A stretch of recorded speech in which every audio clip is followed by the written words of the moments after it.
Basic. Rough rough అంటే నరుకుతామని కదా అక్కడ. అదే కదా, అదే కదా. ఆ డైలాగ్ ఇలా వాడేస్తున్నారు.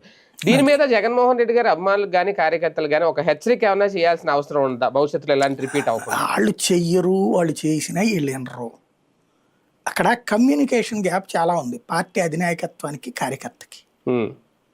అదేదో ఇప్పుడు ఏదో సంస్థాగత నిర్మాణం అంటున్నారు కదా, రేపు మార్చి ఉగాదికి ఏమో పూర్తవుతుందట అందరికి ఐడి కార్డులు ఇవన్నీ.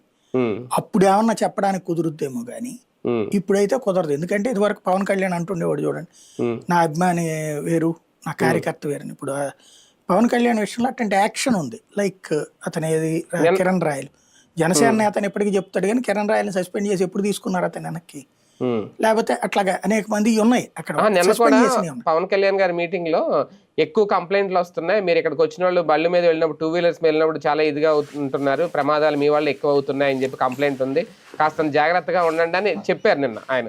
అంటే అట్లాగే ఏమన్నా జగన్ గారు కూడా ఎందుకు చెప్పకూడదు అని? అదే అనేది ఆయన చెప్పాలి, ఆ విధంగా ఉండాలి.